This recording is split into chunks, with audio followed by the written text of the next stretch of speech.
teman-teman yang sudah hadir menemani saya malam ini. Saya mulai. Assalamualaikum warahmatullahi wabarakatuh. Ya, mungkin ini kelanjutan dari kemarin kita live bareng sama suami saya ya. Setelah habis live kita diskusi lagi gitu ya. Apa nih yang pengen teman-teman dapatkan dari live saya selanjutnya gitu. Kamu dong yang maju biar nggak kayak kemarin. Kalau kata suami saya, kemarin itu kebanyakan yang ngomong suami saya, padahal dia hostnya. Kalau saya sih nggak masalah, alhamdulillah gitu ya. Dia lebih banyak ngomong. Lah, malah jadi saya dapat tantangan baru nih. Biar saya sendiri yang ngomong tanpa ada suami saya. Ini suami saya di depan saya ini ya. Ngontrol ya, memantau. Ya baik teman-teman, malam ini kita mau sharing tentang bagaimana mengetahui celah penderitaan kita ya, dan bagaimana cara mensiasatinya. Ya, kalau kita tanya gitu ya, ada nggak sih orang yang di dunia ini itu tidak mengalami penderitaan? Ada nggak? Saya rasa nggak ada ya. Semua orang selama kurun episode kehidupannya pasti ada mengalami yang namanya penderitaan. Meskipun mungkin saat ini sudah tidak ada, mungkin sudah mengalami level yang sudah tidak ada takut dan tidak ada sedih hati gitu ya. Isinya sudah bahagia terus. Tetapi sebelum orang itu mencapai posisi batin yang seperti itu ya, posisi mental yang sudah bahagia terus, itu pasti melalui berbagai penderitaan-penderitaan ya. Jadi kalau ditanya ada nggak sih orang yang tidak ada penderitaan di dalam hidupnya, saya rasa kok tidak ada ya. Semua orang pasti mengalami yang namanya penderitaan, baik itu skalanya kecil maupun sampai yang berat gitu. Itu tergantung dari wadah orang itu masing-masing. Nah, sebenarnya apa sih penderitaan itu gitu ya? Kadang ada orang yang kita lihat tuh menderita gitu. Wah, kasihan ya dia mengalami penderitaan gitu. Tetapi belum tentu orang yang kita anggap menderita itu dia menderita. Bisa saja dia sudah malah bisa membuat penderitaannya itu menjadi suatu pelajaran yang berharga gitu ya. Malah dia bisa bahagia dengan hal itu tuh bisa jadi. Ya, karena yang namanya penderitaan itu sebenarnya hanya sebuah kondisi ya, sebuah peristiwa atau sebuah keadaan gitu ya, yang masing-masing kita sendirilah yang akan memaknainya sebagai sesuatu yang membuat menderita atau tidak. Ya, jadi penderitaan ini bisa menjadi memang membuat kita menderita atau juga enggak gitu, tergantung orangnya masing-masing. Nah, karena penderitaan ini adalah sebuah peristiwa gitu ya. Kalau kita menginginkan sesuatu atau mengharapkan sesuatu ya, dan itu terwujud, kita akan bahagia. Ya, tetapi ketika apa yang kita inginkan, apa yang kita harapkan itu tidak terwujud atau belum terwujud, itu akan menjadi potensi penderitaan. Potensi penderitaan. Jadi, kenapa orang bisa mengalami penderitaan? Ya, karena dia dia mengharapkan keinginannya itu terkabul atau harapannya itu terwujud, atau sesuatu atau peristiwa itu di luar harapan atau ekspektasinya. Ya, sesuatu peristiwa, keadaan dan sebagainya yang di luar ekspektasi kita, di luar keinginan kita gitu ya, di luar harapan kita, itu akan menjadi potensi penderitaan. Ya, karena kita semua pasti memiliki keinginan gitu ya, memiliki harapan, itu pasti. Jadi kita semua akan memiliki potensi juga untuk mengalami yang namanya penderitaan. Karena apa yang kita harapkan, apa yang kita inginkan, belum tentu akan mewujud menjadi sesuatu yang seperti kita harapkan. Jadi penderitaan itu akan selalu ada potensinya selama kita masih memiliki yang namanya keinginan. Terus apa keinginan itu salah gitu ya? Keinginan tentunya tidak salah ya. Kita diberikan kehendak, kita diberikan hasrat untuk memiliki keinginan oleh Tuhan kita gitu ya, pastinya itu ada manfaatnya. Cuma permasalahannya, apakah kita melekat dengan keinginan itu atau tidak? Ketika kita menginginkan sesuatu atau keadaan atau apapun gitu ya, dan kita tidak melekat dengan itu, ketika itu pun belum terjadi gitu ya, kita tidak akan menderita gitu. Tetapi ketika kita sangat melekat dengan keinginan kita ya, dengan harapan kita gitu, itulah yang akan menjadi potensi penderitaan buat kita. Ya, jadi coba kita telaah diri kita masing-masing, apa sih yang sering sekali membuat kita menderita? Ya, pasti ujung-ujungnya adalah suatu kondisi yang tidak kita inginkan, suatu keadaan yang tidak sesuai ekspektasi kita, sehingga hal itu membuat kita menderita. Padahal yang aslinya kondisi ataupun peristiwa, keadaan itu kan aslinya ya suatu yang netral saja. Penderitaan itu kan kata benda ya. Sedangkan menderita atau tidak itu adalah kata kerja. Jadi peristiwa yang hadir ke dalam hidup kita itu akan membuat kita menderita atau tidak, ya tergantung kita dalam memaknai peristiwa itu.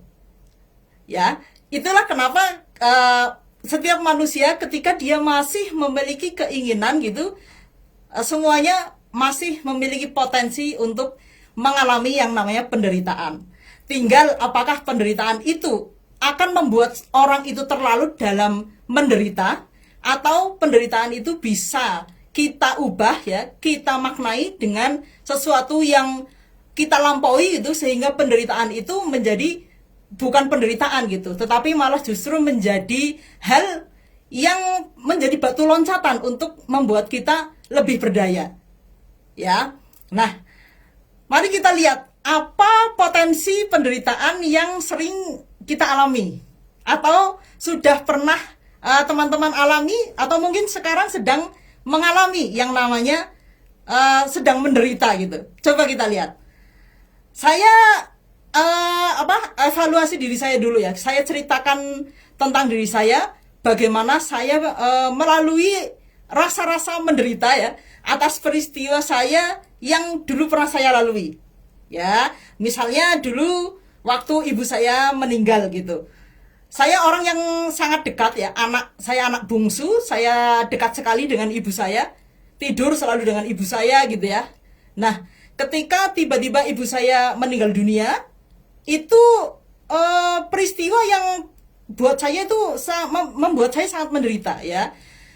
Meskipun sebenarnya yang namanya orang meninggal itu kan suatu hal yang memang wajar gitu ya. Orang hidup pasti ada saatnya akan meninggal. Tetapi buat saya, ditinggal ibu saya adalah sebuah penderitaan yang membuat saya cukup menderita waktu itu. Ya. Nah, terus ketika ibu saya meninggal, berarti saya karena kakak-kakak saya sudah berumah tangga, saya menjadi ibu rumah tangga. Sementara waktu itu saya masih kuliah ya, kuliah semester awal. Jadi ketika teman-teman saya masih dengan enak ya bermain, tinggal belajar, uang tinggal minta dan sebagainya ya, enak sekali gitu ya. Sementara saya harus menjadi sosok seorang perempuan rumah tangga ya. Saya harus masak dulu sebelum berangkat kuliah gitu ya, harus menyiapkan, membersihkan rumah dan sebagainya. Dan utamanya karena waktu itu kondisi ekonomi keluarga saya sedang bangkrut gitu ya. Dulu saya kecil, usaha bapak saya lumayan maju, sehingga waktu kecil saya tidak mengalami yang namanya kekurangan uang. Nah, ketika usaha bapak saya bangkrut, itu juga sebuah kondisi yang menurut saya juga sangat membuat menderita, karena saya harus kuliah sekaligus mencari uang ya. Di mana saat itu mungkin teman-teman saya itu sedang asik-asiknya gitu ya, bisa menuntut ilmu dengan mudah gitu ya. Saya harus nyambi gitu ya, menyambi jualan gitu ya. Waktu itu saya jualan baju, jualan kue dan sebagainya saya lakukan demi mendapatkan receh gitu ya, mendapatkan receh untuk sekedar fotokopi gitu ya, naik angkot dan sebagainya. Untuk saya yang waktu itu masih merasa muda gitu ya, itu buat saya itu berat. Dan apa cukup membuat saya terbebani gitu dengan kondisi waktu itu, ya. Terus penderitaan yang pernah saya lalui itu ya kemarin ya sudah saya ceritakan, menunggu jodoh lumayan lama ya. Harapan saya waktu dulu gitu ya, setelah lulus itu bisa langsung menikah, ketemu jodoh gitu ya. Ternyata tidak semudah itu, Ferguson gitu ya. Tidak semudah itu menemukan pendamping hidup. Saya lulus waktu itu umur masih 21 tahun ya, sudah lulus karena saya cukup ngebut kuliahnya biar cepat selesai gitu ya. Alhamdulillah, meskipun dengan cerita-cerita yang kurang menyenangkan gitu ya, kurang uang dan sebagainya gitu, alhamdulillah bisa lulus juga. Nah, setelah lulus harapannya ada, karena waktu itu saya sudah tidak ada orang tua ya, saya hidup sendiri. Harapannya itu ada orang yang menjadi pendamping hidup saya, yang akan melindungi saya gitu, yaitu pasangan hidup ya, suami gitu. Nyatanya waktu itu tidak kunjung datang itu jodoh gitu ya. Padahal teman-teman saya gitu sudah pada menikah semua. Mungkin buat yang masih belum menikah bisa saya bisa merasakan ya bagaimana belum menikah tapi berkeinginan menikah gitu ya. Bagaimana rasanya menunggu jodoh yang tidak kunjung datang. Itu mungkin saya bisa merasakannya karena dulu saya mengalami hal itu gitu ya. Nah, setelah jodoh datang gitu ya, ternyata yang namanya penderitaan itu belum selesai ya. Saya harus masih ngeblend gitu ya, harus masih berproses dengan pasangan hidup saya. Nah, itu menguras sekali yang namanya energi ya, menguras sekali ego gitu. Ya, mungkin teman-teman kemarin sudah dapat ceritanya ya, bagaimana saya dan suami saya untuk menjadi saling memahami itu mengalami benturan-benturan yang cukup keras gitu ya. Nah, itu beberapa hal yang karena saya mengalami menderita itu karena saya tidak menginginkan hal itu terjadi, sehingga saya menolak ya peristiwa-peristiwa yang menurut saya tidak enak itu saya tolak, sehingga hal itu membuat saya menderita. Nah, terus misalnya ini teman-teman sekarang ini mungkin ada yang bisa melihat dirinya sendiri gitu ya, melihat apa sih yang saat ini sedang teman-teman alami gitu ya, yang mungkin itu membuat teman-teman merasa menderita gitu. Mari coba kita kupas bareng-bareng ya. Mudah-mudahan dengan sharing yang cukup singkat ini 1 jam ya, mudah-mudahan kita bisa tahu potensi penderitaan kita, dan kita bisa mencoba untuk mengatasi yang namanya penderitaan itu ya. Oke, saya lihat ini dulu contekannya. Ya, teman-teman bisa ya menelaah diri sendiri, kira-kira potensi penderitaan yang sedang teman-teman alami itu apa gitu. Nah, benar nggak kalau hal yang membuat teman-teman menderita itu sesuatu yang teman-teman tidak inginkan? Pasti begitu, ya kan? Nah, terus bagaimana mensiasati agar yang namanya penderitaan itu membuat kita tidak menderita?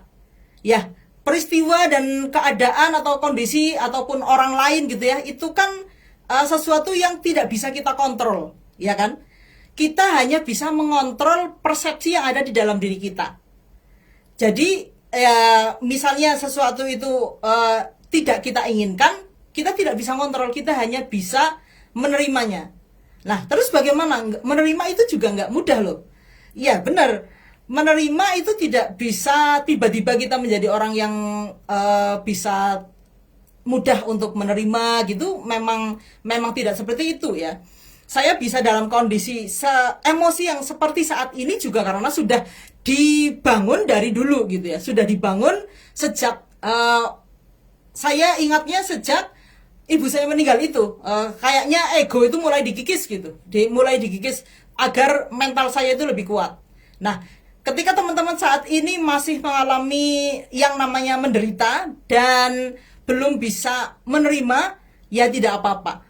Ya, menerima tidak harus ya kamu harus terima dong. Itu kan cuma peristiwa gitu ya. Pemaknaannya bagaimana kan tergantung kita, baik atau buruk gitu ya. Ya, kalau memang belum bisa menerima, ya tidak apa-apa. Diakui saja kalau memang belum bisa menerima. Karena kita tidak bisa memaksakan diri kita untuk langsung menerima juga. Nanti malah kitanya yang semakin terluka. Ya. Nah, ini berdasarkan pengalaman saya gitu ya. Cara untuk mensiasati agar yang namanya penderitaan itu tidak membuat kita menderita itu bagaimana? Ya. Yang pertama itu kita jadikan yang namanya penderitaan itu batu loncatan. Ya, batu loncatan untuk kita lebih berdaya.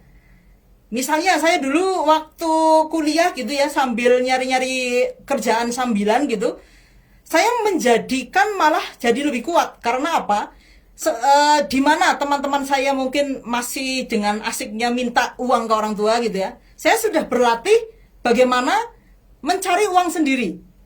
Jadi saya menjadikan penderitaan itu sebagai sebab untuk saya kreatif mencari penghasilan. Nah, itu yang saya lakukan agar saya tidak terlarut di dalam penderitaan itu. Saya harus menghadapinya, ya. Peristiwa yang kita tidak inginkan itu tidak akan hilang, peristiwanya ya seperti itu, ya.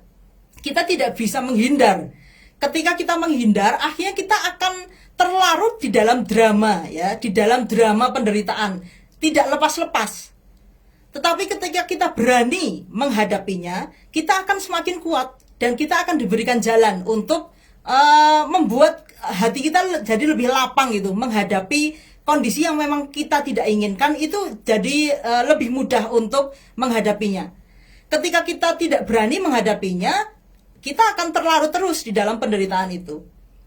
Ya, jadi saya melakukan untuk menghadapi penderitaan itu dengan menjadikan peristiwa yang tidak mengenakan itu sebagai batu loncatan untuk lebih berdaya. Ya. Terus misalnya waktu saya menunggu lama pasangan itu ya. Saya menunggu lama dalam kondisi saya sudah tidak ada orang tua gitu ya. Itu memang waktu itu saya merasakan galau gitu ya. Tetapi saya jadi memiliki inisiatif untuk belajar menulis. Saya bukan orang yang sudah ahli menulis dari dulu gitu, bukan gitu ya. Saya baru menulis itu ya sejak setelah lulus kuliah, sedang galau-galaunya gitu. Saya membaca sebuah novel dan saya terinspirasi. Wah, kayaknya asik juga nih ketika saya menuliskan kegalauan saya gitu ya di dalam sebuah cerita gitu.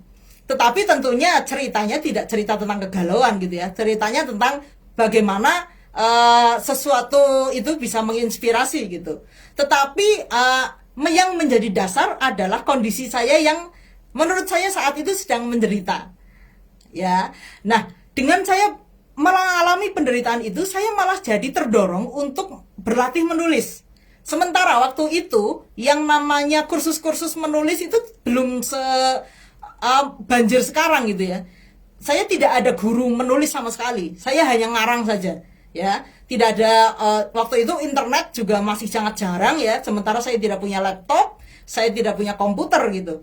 Akhirnya saya hanya memainkan imajinasi saja. Nah, waktu itu saya sambil karena saya memiliki usaha rumah makan ayam bakar gitu ya, sambil menunggu di warung saya sambil menuliskan cerita. Nah, karena waktu itu saya tidak memiliki komputer, tidak memiliki laptop juga, saya menuliskan di kertas-kertas bekas skripsi. Ya, perjuangan waktu itu jauh lebih berat kalau dibayangkan dibandingkan saat ini ya. Sekarang mau belajar apa saja mudah ya, internet sangat mudah, wifi di mana-mana gitu ya. Bahkan setiap rumah sekarang pasti ada internetnya. Kalau zaman saya dulu itu nggak ada, ya.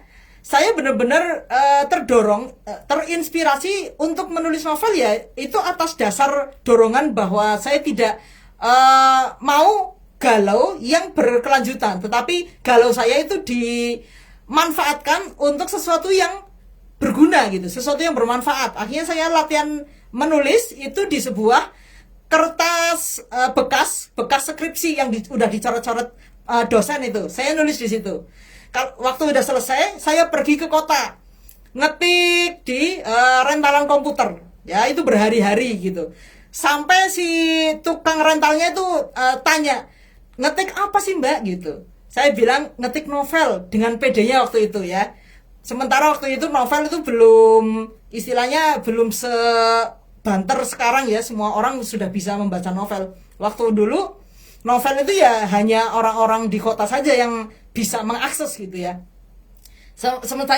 Sementara waktu itu saya bilang sedang nulis novel. Itu muka si pemilik rental itu mengekspresikan mimik yang meragukan gitu. Masa sih nulis novel? Mungkin persepsi saya seperti itu.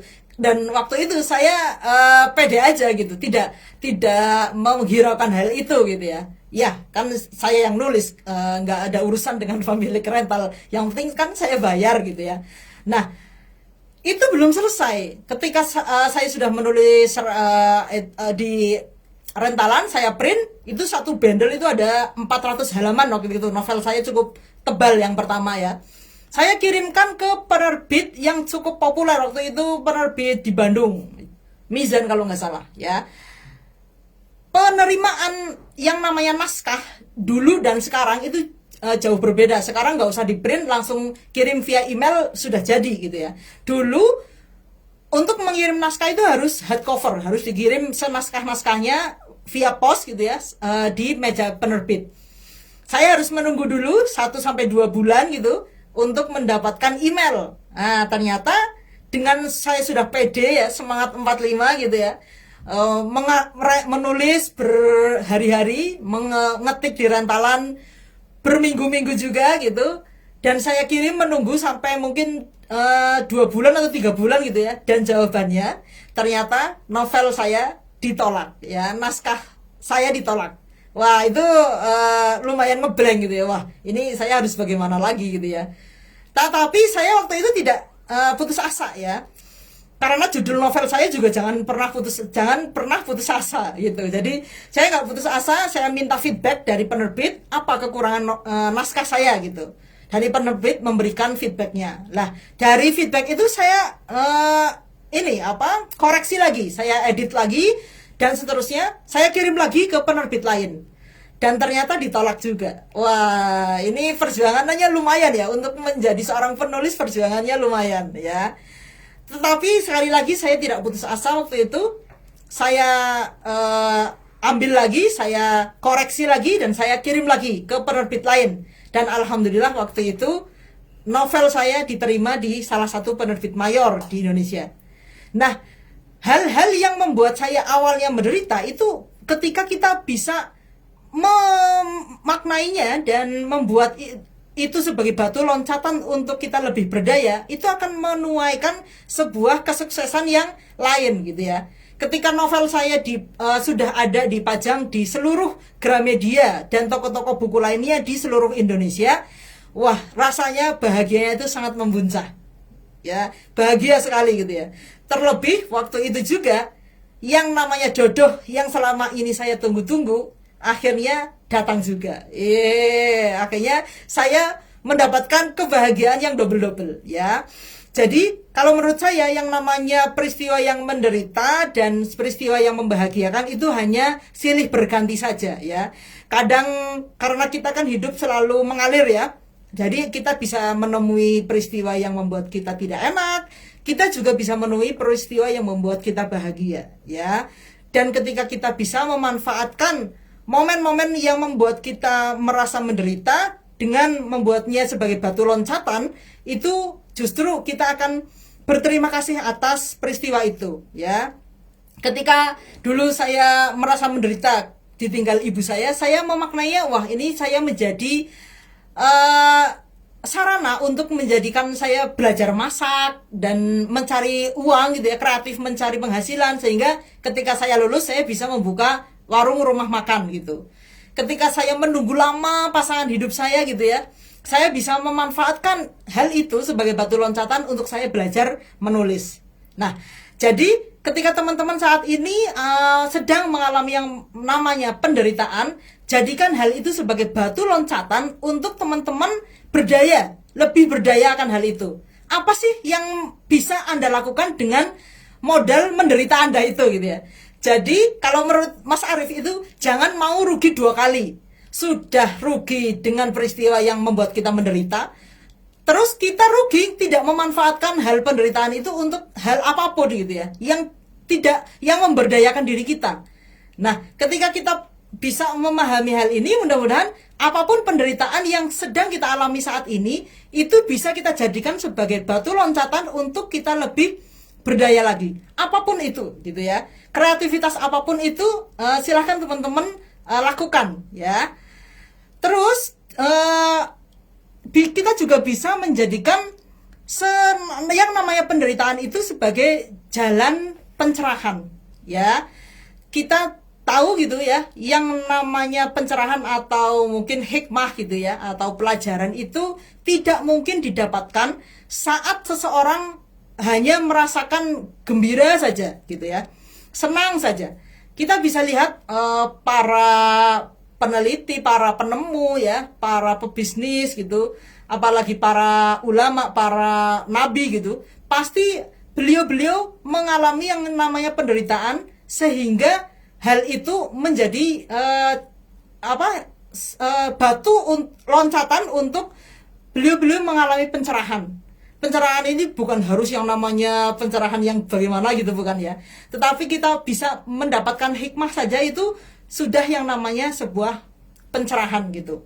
Kalau ada pepatah itu mengatakan apa yang tidak membuat kamu meninggal, apa yang tidak membuat kamu mati gitu ya, itu akan membuat kamu lebih kuat gitu. Kalau kata Jalaluddin Rumi itu mengatakan duka ya atau derita itu adalah tempat di mana cahaya itu memasuki dirimu gitu. Jadi ketika kita mengalami penderitaan, kita bisa memanfaatkan itu untuk kita mengalami yang namanya pencerahan. Kita belajar ya, kita coba introspeksi, kita evaluasi sehingga kita menjadikan hal itu adalah jalan kita mendapatkan cahaya atau kita mendapatkan hikmah. Saya ada teman gitu ya, yang beliau mengalami peristiwa-peristiwa yang menurut kita tidak enak gitu ya. Tetapi ketika saya tanyakan ke beliau, wah mbak, rasanya kok nggak enak banget ya, menderita sekali, rasanya sedih banget gitu. Tetapi beliau bilang, saya malah justru mendapatkan yang namanya hikmah yang orang lain tidak merasakannya gitu. Mungkin orang lain melihat saya menderita, tetapi saya malah justru mendapatkan hikmah-hikmah yang tidak orang lain rasakan gitu. Dia bilang begitu. Oh, berarti yang namanya penderitaan itu memang bisa sebagai jalan untuk kita mendapatkan pencerahan ya. Kalau dari cerita saya atau dari pengalaman saya gitu ya, ya memang saya mengakui itu ya. Ketika dulu saya tuh orangnya sangat emosional gitu ya, mudah marah, mudah ngambek gitu, mudah baper gitu ya, dan sebagainya gitu ya, yang membuat orang lain di sekitar saya itu nggak nyaman gitu ya. Tetapi dengan peristiwa-peristiwa yang tidak enak menurut saya itu membuat saya lebih bisa menata emosi saya sendiri ya. Mungkin suami saya sebagai orang yang saksi hidup gitu ya, bagaimana saya dulu awal-awal menikah itu masih bergejolak sekali, lumayan bergejolak gitu ya emosinya, dibandingkan saat ini walaupun masih gitu ya, masih suka emosi juga masih, tetapi tidak seberat waktu dulu gitu. Sekarang sudah sangat ya lumayan bijaksana lah gitu ya, walaupun juga belum bijaksana sekali. Jadi ketika kita mengalami yang namanya penderitaan, kita jangan mau rugi ya, kita manfaatkan itu untuk menjadi jalan kita naik, spiritualitas kita naik ya, kesadaran kita lebih meluas gitu, emosi kita juga lebih stabil dan sebagainya. Yaitu dengan cara ya kita belajar.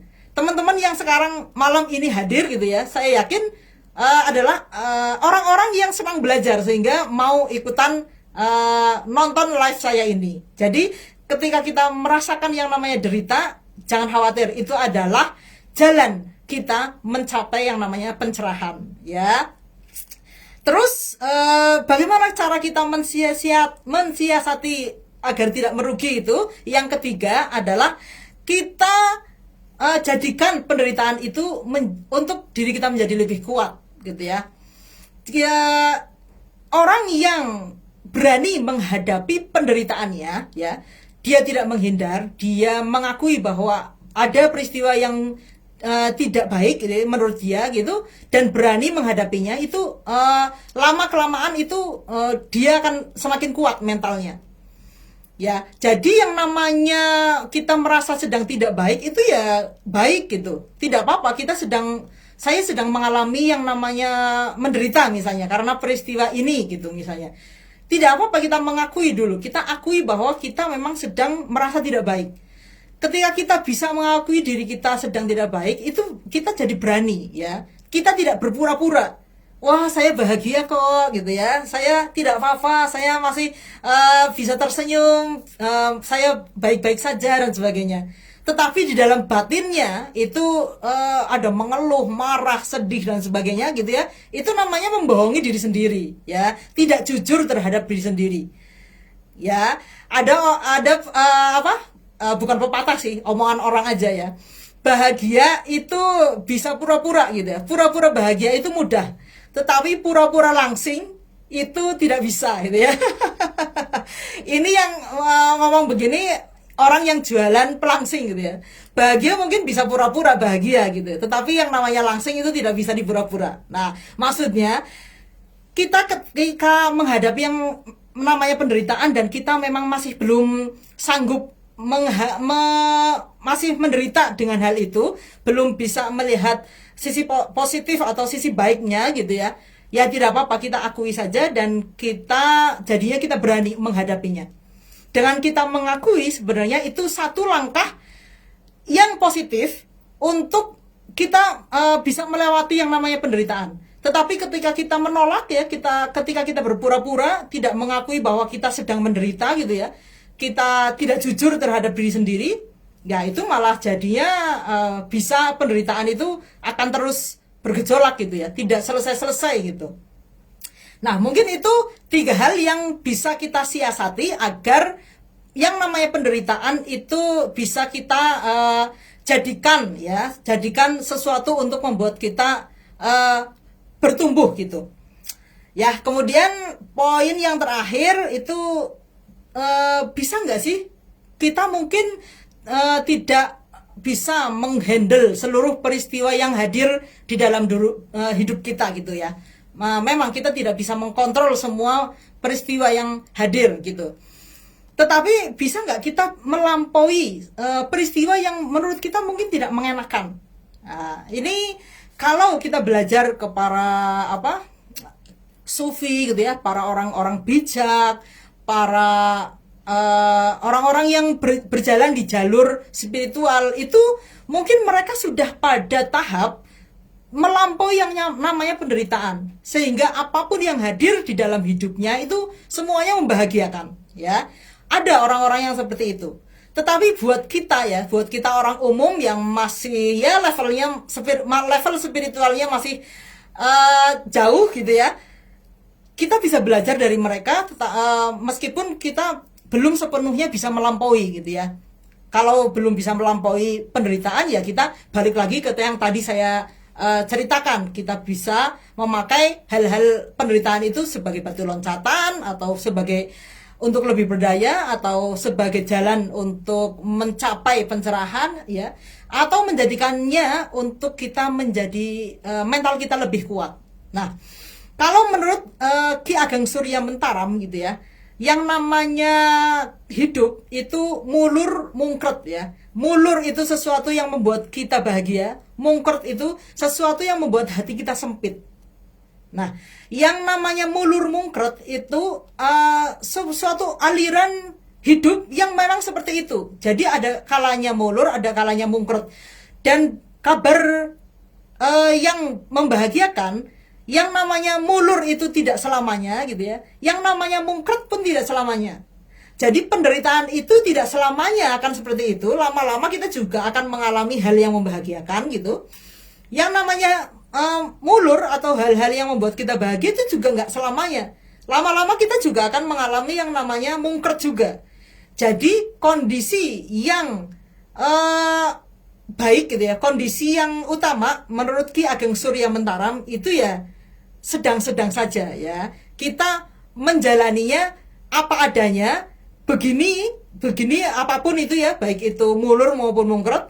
Saat ini ya, kita hanya memiliki waktu itu hanya saat ini, yang kemarin sudah berlalu, yang akan datang belum terjadi. Jadi kita hanya memiliki waktu itu di saat ini.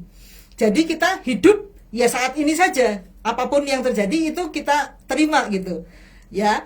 Terus begini saat ini di sini ya. Kita sedang di sini misalnya, tidak usah membayangkan andaikan liburan ke Bali, andaikan liburan ke luar negeri dan sebagainya, itu hal-hal yang membuat bisa menjadi potensi penderitaan gitu ya. Ketika kita bisa menyadari keadaan kita di sini saat ini begini, itu kita bisa melampaui yang namanya peristiwa yang menurut kita menjadi penderitaan itu.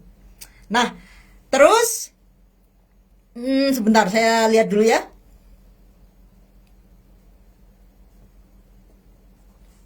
Nah, jadi itu ya, jalan untuk melampaui penderitaan, kita menyadari bahwa yang namanya setiap peristiwa itu tidak tetap, ya. Ada mulur, ada mungkret.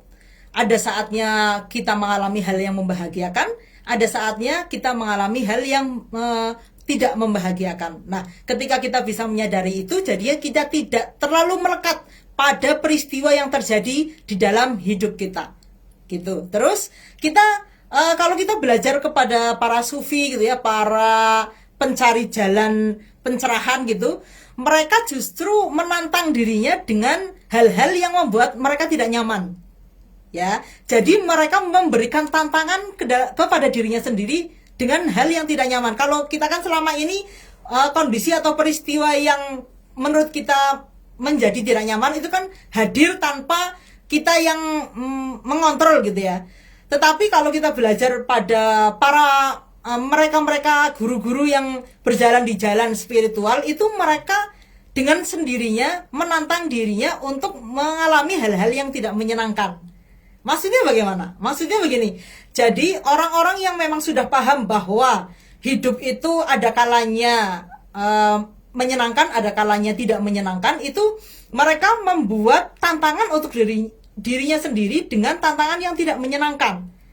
Kalau orang Jawa ya, mungkin ada di sini orang yang di luar Jawa nanti bisa menyesuaikan ya dengan budayanya masing-masing.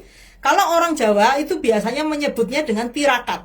Ya, kalau orang Islam mungkin bisa menyebutnya dengan riyadhah gitu ya. Atau di setiap agama atau kepercayaan atau budaya gitu pasti ada cara-cara atau jalan-jalan yang biasa ditempuh oleh orang-orang yang sudah memahami ini untuk melampaui penderitaannya dan mencapai pencerahan yang lebih tinggi lagi.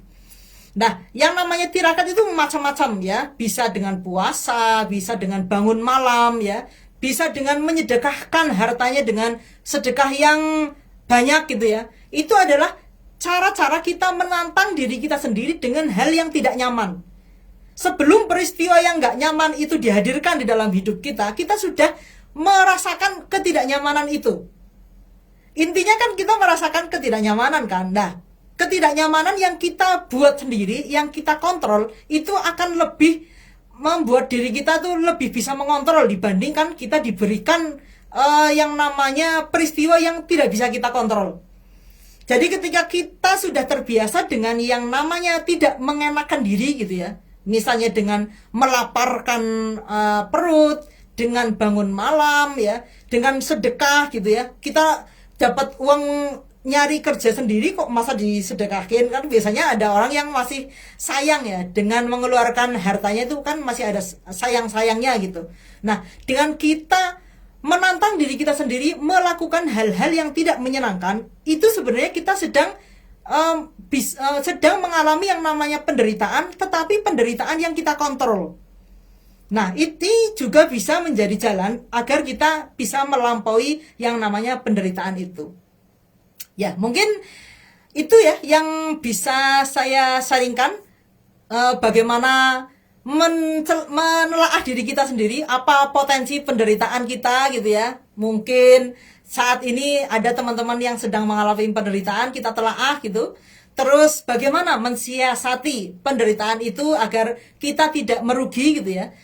Terus bagaimana cara melampaui diri kita dari yang namanya potensi penderitaan itu. Mungkin demikian apa yang bisa saya sharingkan. Silakan kalau mau ada yang ditanyakan ya. Saya tunggu sampai pukul 7. Pukul 8. Monggo.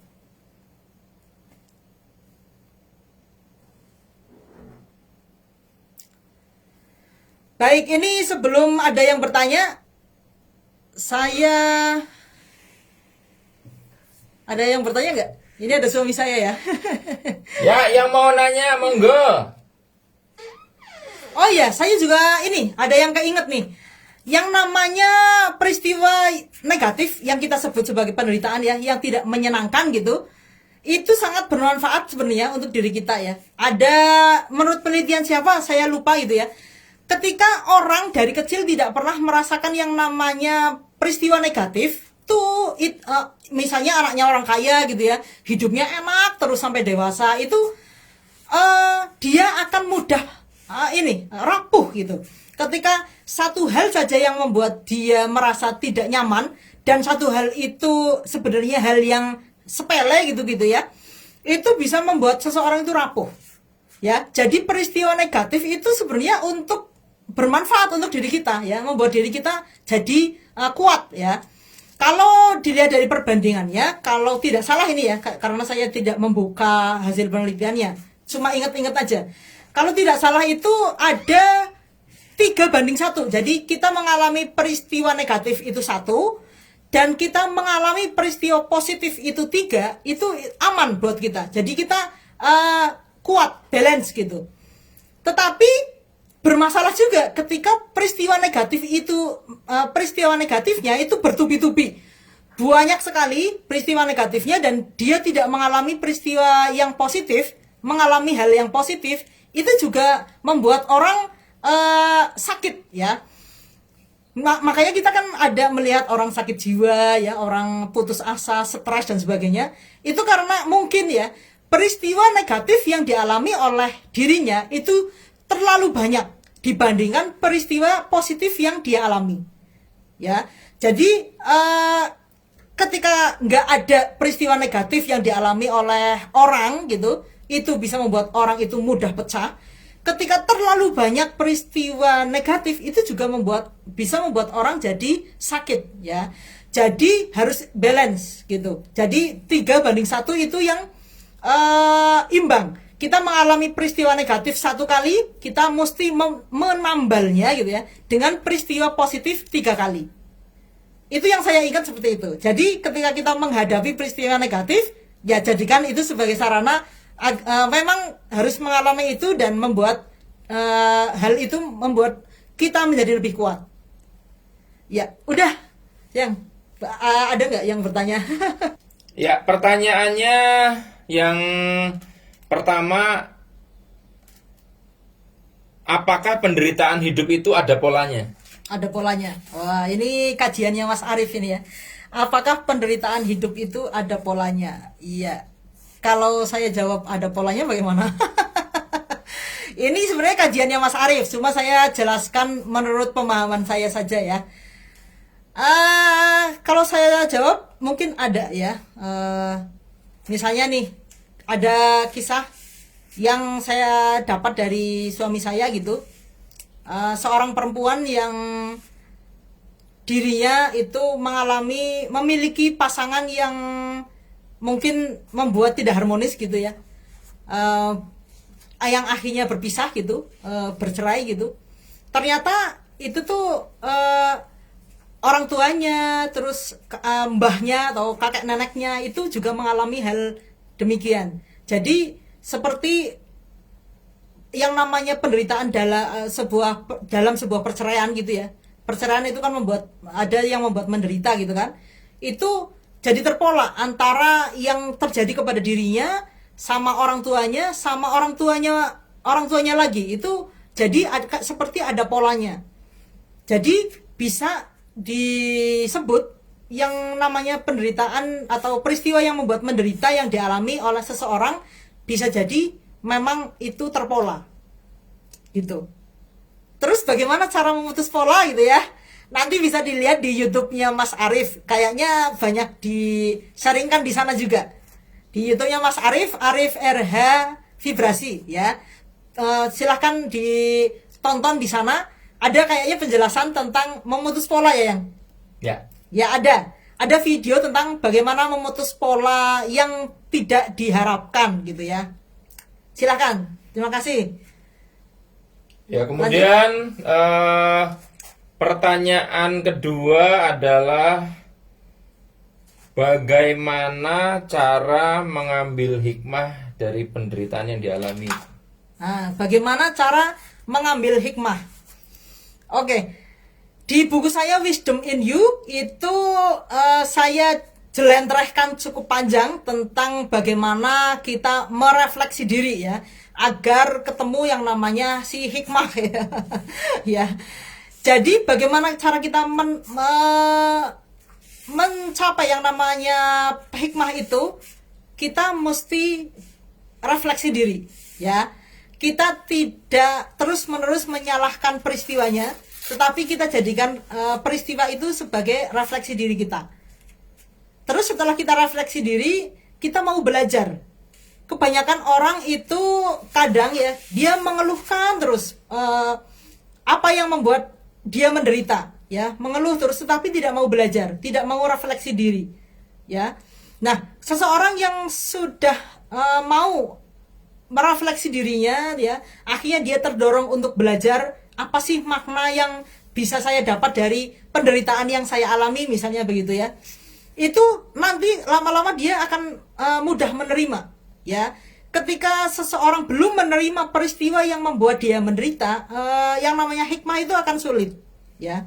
Dan yang namanya hikmah, saya rasa itu memang pemberian dari Tuhan ya. Seseorang yang mendapatkan hikmah itu kan dikatakan bahwa dia mendapatkan nikmat yang sangat besar gitu ya. Nikmat yang besar itu bukan harta, bukan jabatan, bukan kemewahan gitu, bukan gitu ya. Kalau di ayat Al-Quran ada itu bahwa orang yang diberikan hikmah itu dia telah diberikan nikmat yang besar. Maka untuk sampai kepada hikmah ya memang jalannya tidak ujuk-ujuk, tidak tiba-tiba gitu. Kita mesti mau refleksi dulu gitu ya. Kita mau belajar tentang diri kita gitu ya, semakin mengenali diri kita gitu ya. Kita mau belajar mengenal siapa Tuhan kita dan sebagainya. Ketika kita mau untuk terus belajar, mudah-mudahan Allah menganugerahkan hikmah ke dalam diri kita ya. Dengan kita istilahnya tuh mau berproses ya, mau bertumbuh, biasanya hikmah itu akan diberikan oleh Tuhan yang Maha Esa. Mungkin begitu ya. Terus ini Mbak Ardiana Sari ya. ini nanya, tapi pertanyaannya gini, cara melupakan kecewa, trauma itu bagaimana? Cuman karena Mbak Ardiana ini mau ikut kelas vibrasi bulan Juni, saya kira nanti di kelas aja ya. Oh iya, untuk Mbak Ardiana nanti kita sharingkan lebih dalam gitu ya. Kita nanti ada kelas vibrasi bulan Juni. Kan Mbak Ardiana ikut. Oh iya, untuk Mbak Ardiana kita nanti offline aja ya Mbak, biar lebih matang gitu. Ditanyakan lagi di kelas nanti. Untuk jawabannya nanti kita bisa sharingkan secara offline di kelas vibrasi ya. Oke Mas. Bagaimana? Tadi udah deh. Bagaimana cara supaya seimbang, balance? Cara supaya seimbang kan katanya tadi. Oh iya, oke. Bagaimana supaya seimbang ya, seperti yang saya sampaikan tadi, paling nggak 3:1 ya. Ketika kita mengalami peristiwa negatif satu kali kita menambalnya dengan peristiwa positif 3 kali ya. Misalnya contohnya saya waktu dulu suka ngambek sama Mas Arif gitu ya. Bagi saya penderitaan terbesar itu yang ngambek sama suami saya ketika sudah menikah gitu ya. Suami yang menurut saya tidak perhatian itu penderitaan yang sangat besar buat saya waktu itu. Nah, gimana cara saya menambalnya? Ya, kalau saya kan kita perlu mengenali apa yang membuat kita bahagia ya. Kita perlu mengenali sesuatu yang membuat kita senang gitu. Yang membuat kita merasa bisa menambal kondisi negatif yang kita alami ya. Misalnya ketika suami saya sedang tidak nyaman dengan saya gitu ya, saya main ke rumah kakak saya dan saya main dengan keponakan. Nah, di situ keponakan saya yang lucu gitu ya, itu bisa menambal kondisi diri saya yang negatif. Ah, itu salah satu contohnya ya. Ketika kita bermain dengan keponakan yang menurut saya itu membahagiakan, itu saya sudah menambal diri saya dengan satu hal yang positif. Terus misalnya saya pergi ke salon gitu, pergi ke spa gitu. Itu saya lakukan untuk menutup kekecewaan saya karena saya mengalami hal negatif. Ya. Terus buat saya yang paling energinya itu besar gitu ya, untuk menambal hal yang negatif itu zikir. Buat saya ya, mungkin buat Anda beda lagi. Jadi kita perlu mengenali apa sih yang membuat kita energinya jadi bertambah besar, itu apa? Itu kita perlu mengenali itu. Buat saya, ketika saya berzikir gitu ya, ketika saya tadarus Al-Quran, itu energi saya tuh bertambah. Ya, saya memasrahkan diri saya kepada Yang Maha Kuasa, itu membuat saya bertambah. Dan disitulah kebahagiaan saya tuh hadir, sehingga tadi yang hal-hal yang tadi melukai itu bisa menjadi netral. Sehingga misalnya tadi saya merasa dilukai oleh suami saya ketika sudah berpikir, sudah bermain dengan keponakan, sudah melayani diri saya dengan spa dan sebagainya gitu ya, saya sudah bisa menghadapi suami saya dengan emosi yang sudah netral, sudah tidak naik gitu ya.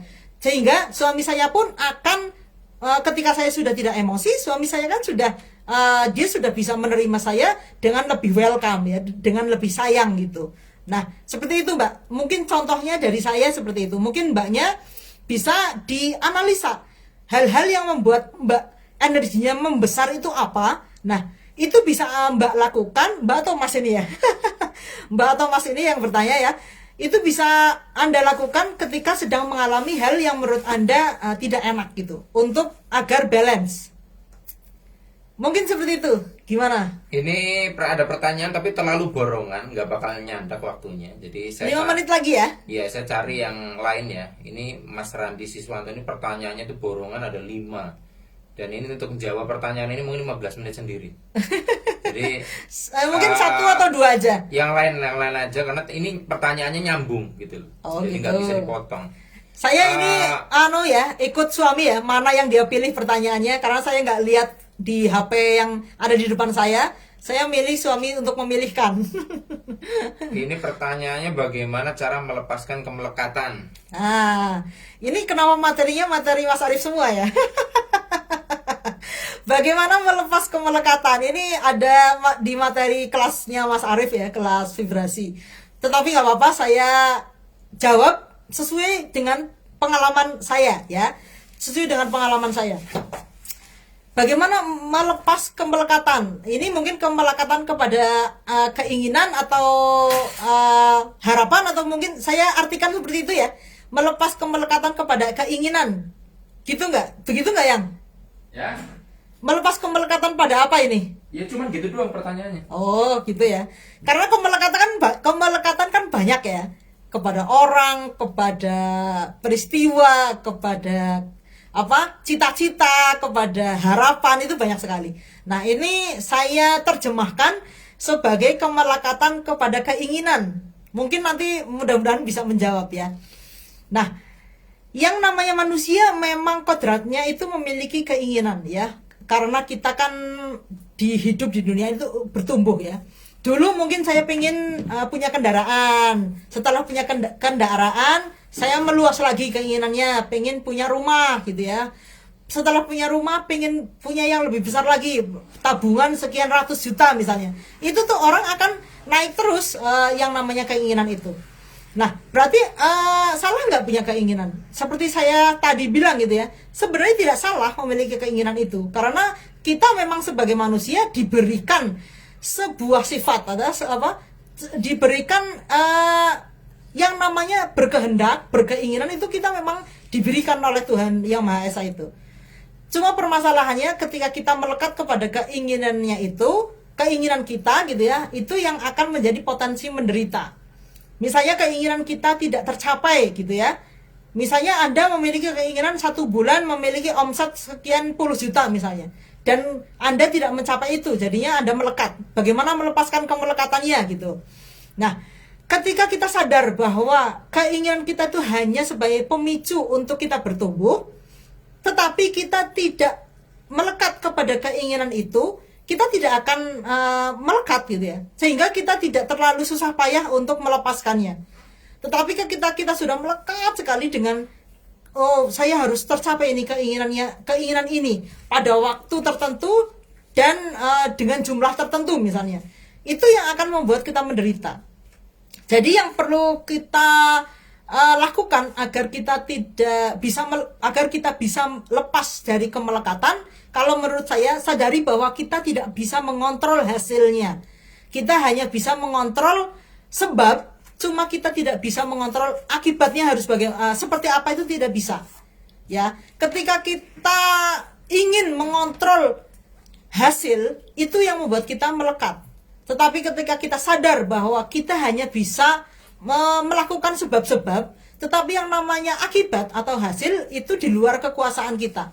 Karena yang namanya hasil itu terdiri dari banyak sekali faktor, yang apa yang menjadi sebab kita itu hanya faktor kecil saja. Ya. Jadi bagaimana cara melepaskan kemelekatan? Ya, kita tidak melekat dengan apa yang hasil yang kita inginkan itu. Dari awal kita sudah sadar bahwa yang kita lakukan hanya sebuah upaya, ya, hanya sebuah upaya untuk melakukan sebab-sebab. Yang namanya akibat itu di luar kekuasaan kita. Mudah-mudahan dengan seperti itu ya, bisa kita lama-lama lebih mudah untuk melepaskan kemelekatan kita. Sudah kurang 1 menit kayaknya, di close saja. Sudah Cukup, udah mau jam 8. Nah, ini menurut manajer saya. Nanti yang nge-close aku aja. Menurut Mas Arief ini sudah cukup ya, 1 jam. Ya, alhamdulillah.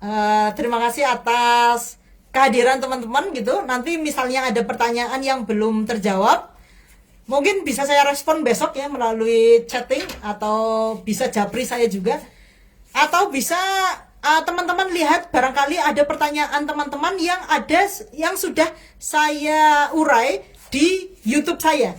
Ya, ada YouTube saya, akun channel Zakiyah Darojah. Saya ada sekitar 50-an video tentang emosi, tentang diri dan sebagainya gitu. Mungkin yang belum terjawab bisa mampir ke channel YouTube saya, atau mungkin YouTube-nya Mas Arief. Karena kita, apalagi Mas Arief itu udah ada ratusan video ya.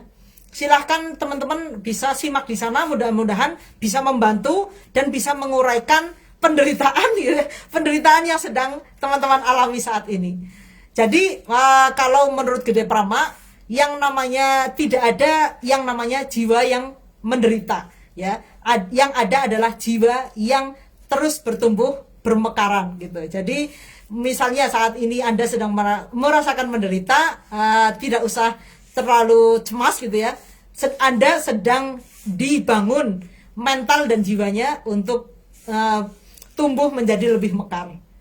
Mungkin itu saja. Terima kasih atas perhatiannya. Apabila banyak kesalahan, saya mohon maaf.